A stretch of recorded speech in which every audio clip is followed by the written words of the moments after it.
Welcome to The Explainer. Today, we are going to dig into the anatomy of an argument.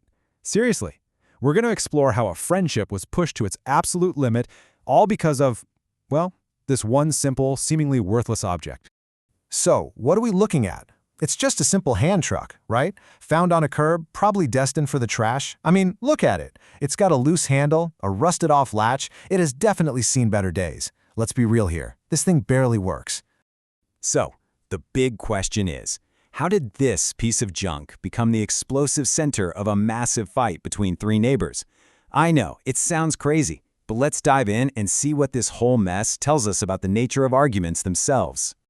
All right, Section 1. A simple, rusty catalyst, or how an object becomes way more than just an object.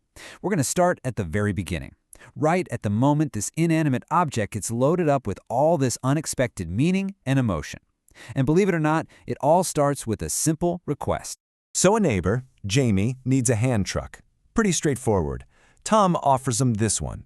But at first, the issue is totally practical. Jamie takes one look at it and says, no thanks. He rejects it because, it's rusty and the handle's all wobbly. He sees it as broken, unsafe, basically useless for what he needs. At this point, the conversation is just about the object's function, and that's it. Okay, now we get to the juicy part. The principle of the thing. This is the spark that really ignites the conflict, because things take a sharp turn. There's the psychological flip that happens the moment a third person, Peter, shows even the slightest interest in the exact same hand truck Jamie just said was garbage. And just look at this contradiction. It's immediate. 1 minute Jamie is saying, I can't use this thing. The next, as soon as Peter wants it, wait a minute, I asked first. See that? That immediate pivot? The hand truck's utility, the rust, the broken handle, all that stuff? Suddenly, none of it matters anymore. The argument isn't about whether the tool works, it's about possession. It's about fairness. The object has completely transformed. And what's going on here? Well, this is a textbook example of something called psychological ownership. It's that feeling that something is yours, even if you don't legally own it. Because Tom offered it to Jamie first, Jamie feels this unspoken claim to it. And the second a competitor, Peter, shows up, this worthless object suddenly becomes valuable. And now his claim feels threatened. And then Jamie says it, the one phrase that changes everything. It's the principle of it. There it is. That's the crucial turning point. That single phrase is the big tell. The argument is no longer about a tool. It's about a perceived injustice, right? A violation of some unspoken social rule. It's officially personal now. So, where do we go from here? Section 3. How arguments escalate. From a simple disagreement to an all-out personal battle. Once that word principle is thrown out there, the conflict just completely detaches from the hand truck and starts this rapid, destructive climb, from a minor dispute into a full-blown personal attack. Fights like this often follow a really predictable and frankly dangerous pattern. You could call it a ladder of escalation. And you can see it perfectly here. Step 1, the problem. Just a disagreement over the hand truck. Step 2, the principle. Now it's about who has the right to it. Step 3, personal insults. The argument turns to attacking character. And finally, Step 4, identity attacks.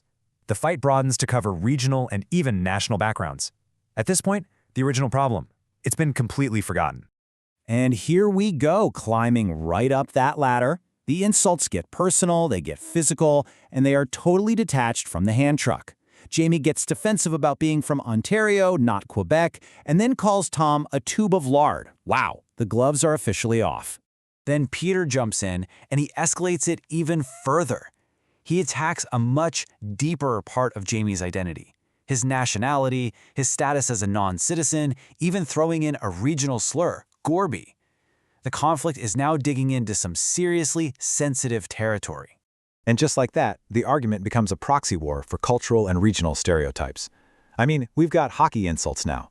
Peter throws out the classic Canadian insult, "Hooser." At this point, that rusty hand truck is nothing but a distant memory.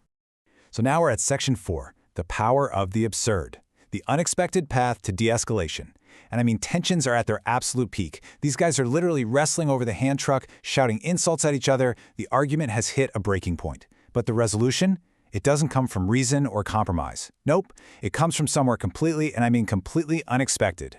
So in the heat of the fight, Jamie is grasping for some local Boston insult he's heard, trying to fit in, and he fumbles. He shouts that neither of them are, wicker pissing. What? The phrase is so bizarre, so totally out of place, that it just shatters the tension in an instant. This moment of pure absurdity, it acts as what's known as a pattern interrupt. Think about it. When your brain is stuck in that angry loop, that cycle of attack and defend, it can be shocked out of it by something completely illogical and unexpected. Jamie's mistake was the pin that popped the balloon of rage. And then Tom corrects him. No, it's wicked pissa, not wicker pissing. He clarifies that it's just Boston slang for something being great, and that's it. That's the moment. Uncontrollable, shared laughter from all three of them just instantly deflates all that built-up hostility. The absurdity of what they were fighting about, all crystallized in this one ridiculous phrase, becomes impossible to ignore. And that brings us to our final section, finding common ground, rebuilding after the conflict.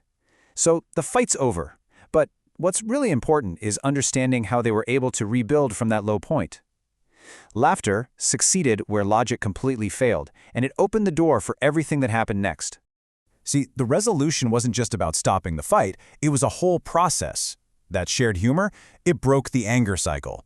That led to sincere apologies from both Jamie and Peter. They actually took ownership, and those apologies led to empathy, a reminder of their bond as neighbors. And from there, they made a plan for collaborative action to fix and use the hand truck together, full circle.